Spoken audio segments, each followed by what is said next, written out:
Exercise ఉంటుంది diaphragmatic breathing. దీనివల్ల ఏంటంటే కంప్లీట్ బాడీ రిలాక్సేషన్ వస్తుంది.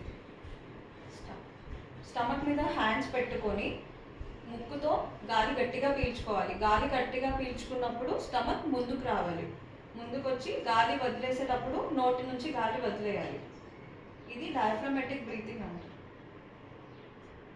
ఈ ఎక్సర్సైజెస్ వరకు మనం ఫస్ట్ ట్రైమిస్టర్లో మొత్తం కంప్లీట్గా చేసుకోవాలి. ప్లస్ వాకింగ్ కంపల్సరీ ఇంక్లూడ్ చేయాలి. రెండు మోకాలు మడిచాలి. రెండు మోకాలు మడిచి హ్యాండ్స్ సైడ్కి పెట్టుకొని నడుం పైకి ఎత్తాలి. నడుం పైకెత్తి దించడం అలా ఒక 10 టైమ్స్ చేసి తర్వాత పైకెత్తి అలానే 10 సెకండ్స్ హోల్డ్ చేసి ఉంచి అలా మళ్ళీ కిందకి చేయాలి. అండ్ ఎక్కువగా సెకండ్ ట్రైమిస్టర్ ఎప్పుడైతే 5th మంత్ వరకు వస్తారో బ్యాక్ మీద పడుకోవడం ఆపాలి.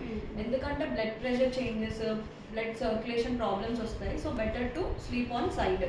నెక్స్ట్ ఇది చక్కీ ఎక్సర్సైజ్ అంటాము. కంప్లీట్గా హ్యాండ్ ఇలా హోల్డ్ చేసి స్ట్రైట్గా కూర్చొని రొటేట్ చేస్తూ ఉండాలి. Clock wise, next anti clock wise కూడా రొటేట్ చేయాలి. హ్యాండ్స్ ఇలా హోల్డ్ చేసి కంపల్సరీ హోల్డ్ చేయాలి. విత్ సపోర్టే కూర్చొని నించోవడం చేయాలి. ఇలా కూడా ఒక 10 టైమ్స్. ఇఫ్ ఇన్ కేస్ కుదిరితే ముందు నుంచి యాక్టివ్ ఉన్న వాళ్ళు ఉంటే they can do more, problem ఏమి ఉండదు.